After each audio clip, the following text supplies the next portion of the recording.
ആ ഒരു സംഭവം വല്ലാത്തൊരു സംഭവമാണ്. അതിന്റെ പേരിൽ പലപ്പോഴും നമ്മൾ ഒത്തുകൂടാറുണ്ട്, അവരെ സ്മരിക്കാറുണ്ട്. മഹാന്മാരെ ഒരിക്കലും അവരെ സ്മരിക്കലും നമ്മുടെ ജീവിതത്തിൽ വളരെ പ്രധാനപ്പെട്ട വിഷയമാണ്. അല്ലാഹുവിന്റെ റസൂൽ സല്ലല്ലാഹു അലൈഹി വസല്ലം ദിക്റുൽ അംബിയാ ഇബാദ, ദിക്റുസ് സ്വാലിഹീന കഫാറ, അംബിയാക്കളെ കുറിച്ച് പറയൽ അത് നമ്മുടെ വലിയൊരു ഇബാദത്ത്. അതുപോലെ സ്വാലിഹീങ്ങളെ സംബന്ധിച്ച് പറയലും വദക്കിറുഹും ബിഅയ്യാമില്ലാഹ്, പോയ കാലത്ത് പടച്ച തമ്പുരാന്റെ ഒട്ടനവധി സംഭവങ്ങൾക്ക് സാക്ഷിയായ യുദ്ധം അതല്ലെങ്കിൽ സമരം പറയും. ജിഹാദ് എന്ന വാക്കിന്റെ അർത്ഥം യുദ്ധം എന്നല്ല. ജിഹാദികൾ എന്ന് പറഞ്ഞ് പലരും കളിയാക്കാറുണ്ട്. അതല്ലെങ്കിൽ സംഘികളെ പോലെയുള്ള ആളുകൾ ഫേസ്ബുക്കിലും മറ്റുമൊക്കെ വിശ്വാസികളെ താറടിക്കാറുണ്ട്. ജിഹാദികൾ എന്ന വാക്കിന്റെ അർത്ഥം, ജിഹാദി എന്ന വാക്കിന്റെ അർത്ഥം സേവനം എന്നാണ്. അതുപോലെ പരിശ്രമം, അധ്വാനം, ഈ മൂന്ന് അർത്ഥങ്ങളാണ് ആ പ്രയോഗത്തിനുള്ളത്. അപ്പൊ ജിഹാദികൾ എന്ന വാക്കിന്റെ അർത്ഥം നാം പരിശ്രമിക്കുന്നവരാണ്, അധ്വാനിക്കുന്നവരാണ്, സേവനം ചെയ്യുന്നവരാണ് എന്നതാണ്. അതുകൊണ്ട് ആ വിളി ആരെങ്കിലും കമന്റിൽ കാണുന്നുണ്ടെങ്കിൽ അത് സന്തോഷത്തോടുകൂടെ സ്വീകരിക്കപ്പെടേണ്ടതാണ്. ആ അധ്വാനത്തിലും സേവനത്തിന്റെയും പരിശ്രമത്തിന്റെയും ഭാഗമാണ് പീഡിതരായ ഒരു സമൂഹത്തിന് വേണ്ടി ന്യൂനപക്ഷം ഈമാൻ എന്ന് പറയുന്ന ആയുധം കൊണ്ട് രംഗത്തിറങ്ങിയത് എന്നത് നമുക്കറിയാം.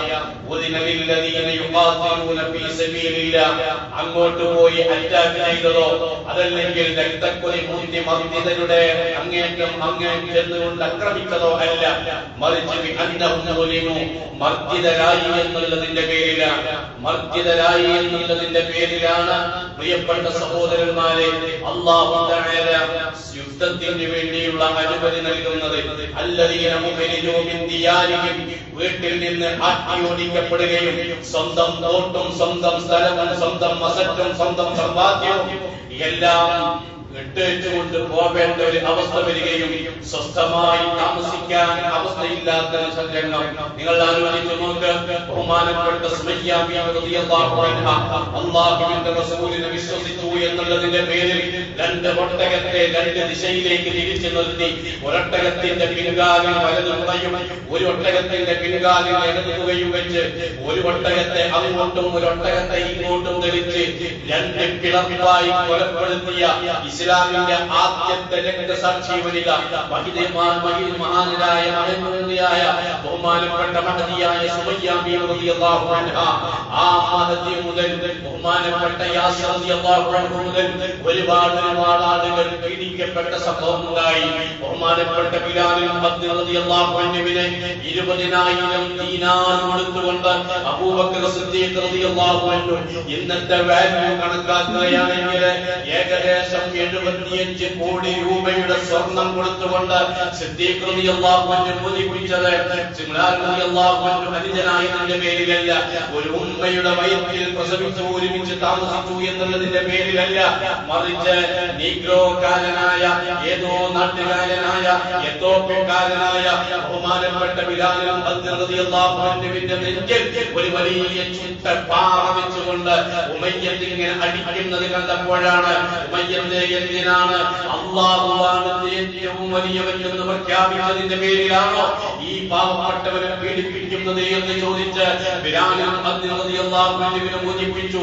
അതിന് ഉമയ്യത്ത് അന്ന് ചോദിച്ചത് ഈ തുകയാണെങ്കിൽ ആ തുക കൊടുത്തുകൊണ്ടാണ് മോചിപ്പിച്ചത് എങ്കിൽ ആ നിലക്ക് പീഡിപ്പിക്കപ്പെട്ട സമൂഹം ഉണ്ടായിരുന്നു. നിങ്ങൾ ആലോചിച്ചു നോക്ക്. മദീനയിലേക്ക് മക്കയിൽ നിന്ന് ഹിജ്റ പോകുന്ന സമയം ഉമ്മു ഹബീബ റളിയല്ലാഹു അൻഹയുടെ പിഞ്ചു പൈതലിനെ അന്നുള്ള ആളുകൾ വാങ്ങിക്കുകയാണ്. അങ്ങനെ നിർബന്ധിച്ച് തട്ടിപ്പറിച്ച് കയ്യിൽ പിടിച്ച് പിരിച്ചുകൊണ്ട് വലിച്ച് മുറിക്കപ്പെട്ട സംഭവം അതുവരെ ചരിത്രത്തിലുണ്ടെങ്കിൽ ആ ഒരു ക്രിയക്ക് നേതൃത്വം നൽകിയ വ്യക്തിയാണ് നാളെ പാരമ്പര്യ ലോകത്ത് ആദ്യമായി ഇടതിടയ്ക്ക് കിതാബ് വാങ്ങിക്കുക എന്നുവരെ ചരിത്രത്തിൽ കാണുന്നുണ്ടെങ്കിൽ ഈ നിലയ്ക്ക് പീഡിപ്പിക്കപ്പെട്ടതിന്റെ പേരിലാണ്,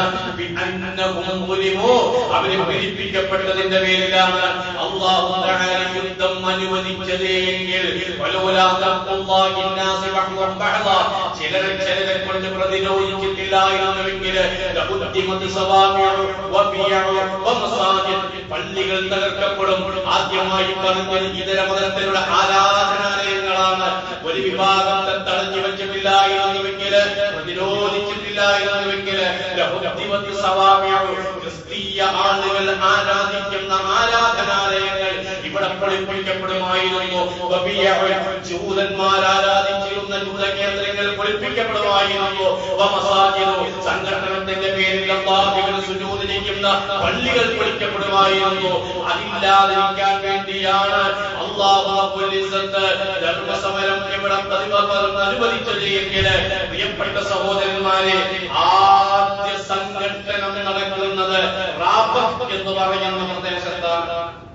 സൗദി അറേബ്യയിലെ എന്ന് മീഖാത്തിന് ഉപയോഗപ്പെടുത്തുന്ന ഒരു സ്ഥലമാണ് റാബത്ത് എന്ന് പറയുന്ന, റാബത്ത് എന്ന അറബിയിൽ പറയും.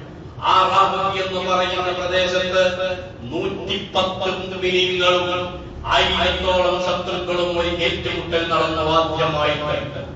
അതിന് നേതൃത്വം നൽകിയതാണ് ബദർ ഷഹീദായ 14 ആളുകളിലെ ബഹുമാനപ്പെട്ട ഉബൈദ് ഇബ്നുൽ ഹാരിസ് റളിയല്ലാഹു അൻഹു എന്ന് പറയുന്ന ആ വ്യക്തിത്വമായിരുന്നു അന്ന് അതിന് നേതൃത്വം നൽകിയിരുന്നത്. പ്രായം 80 കഴിഞ്ഞാലും വയസ്സൊരുപാട് കൂടുതലുണ്ടെങ്കിലും ബഹുമാനപ്പെട്ടവരായിരുന്നു അന്ന് അതിന് നേതൃത്വം നൽകിയത്.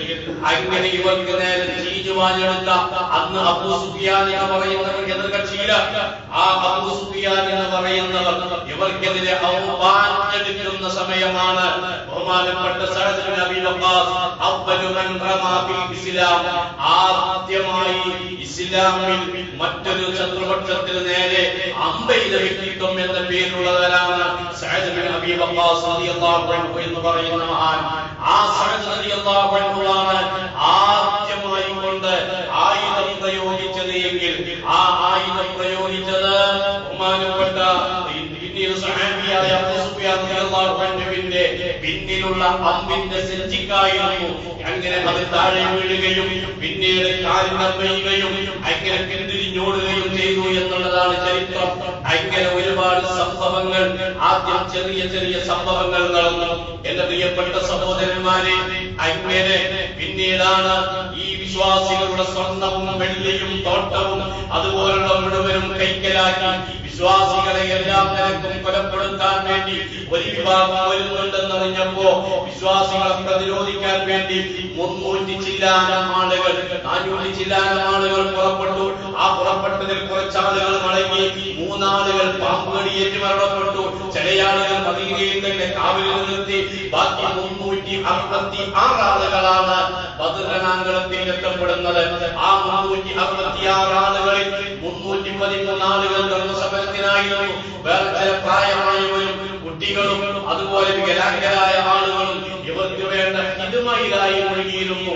അങ്ങനെയാണ് 366 എന്ന് സഹീഹുൽ ബുഖാരിയുടെ റിപ്പോർട്ട് ഇമാം ബുഖാരി തങ്ങൾ ബദരീങ്ങളെ എണ്ണി പറയുമ്പോ ചില ആളുകൾക്ക് പറയാറുണ്ട്, എന്തിനാണ് ബദരീങ്ങളുടെ പേര് പറയുന്നത്, എന്തിനാണ് ഉച്ചരിക്കുന്നത്, അങ്ങനെ പേരെഴുതി വിടുന്നതിന് ഒരു ഗീത പഠിക്കുന്നതിന് അതിന് വല്ല അടിസ്ഥാനമുണ്ടോ എന്ന് ചോദിക്കുമ്പോ ആ വിഷയം തുടങ്ങി വെച്ചതാരാണ്? ബഹുമാനപ്പെട്ട ഇമാം ബുഖാരി റളിയല്ലാഹു അൻഹു സഹീഹുൽ ബുഖാരിയിലാണ് ബദരീങ്ങളിൽ 300 ചില്ലാനം ആളുകളുടെ പേര് വളരെ കൃത്യമായി കൊണ്ട് തന്നെ ലോകർക്ക് പറയാനും ലോകർക്ക് പ്രശംസിക്കാനും അവർക്ക് പ്രകീർത്തിക്കാനും വേണ്ടി രേഖപ്പെടുത്തിയിരിയെങ്കിൽ ആ ബദരീങ്ങളെയാണ് ഇന്ന് നാം അനുസ്മരിക്കുന്നത്. അതിൽ 3 ആളുകൾ ബദറിന് പോകുന്ന സമയത്ത് അമ്പുകടിയേറ്റും ഒരാള് തലയിൽ പാറകൾക്കും ഷഹീദായിട്ടുണ്ട്. അവരും ബദരീങ്ങളുടെ കൂട്ടത്തിൽ എണ്ണിയിട്ടുണ്ട്.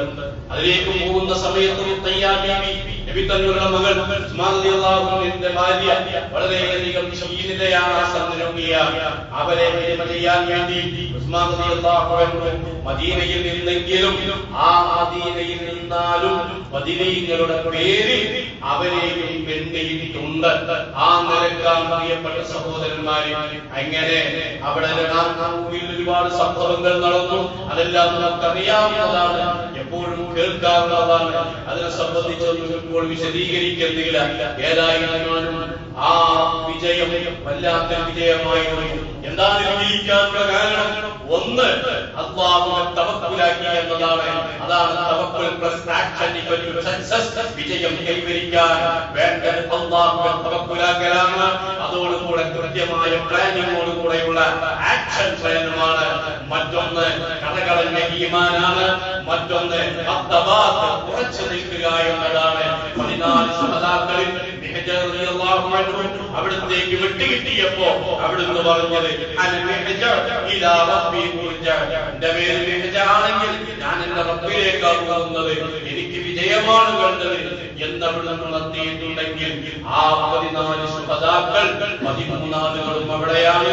ഒരാൾ വിട്ടാണ് അവിടെ ചെയ്ത ആളുകൾക്കറിയാം. ആ ബദരീങ്ങളുടെ ബർക്കത്ത് കൊണ്ട് അല്ലാഹു റബ്ബുൽ ഇസ്സത്ത് നമ്മെ എല്ലാ മേഖലയിലും വിജയിപ്പിക്കുമാറാവട്ടെ. എല്ലാ മുറാദുകളും ഹാസിലാക്കുമാറാവട്ടെ. ഇൻഷാ അല്ലാഹ് അവരെ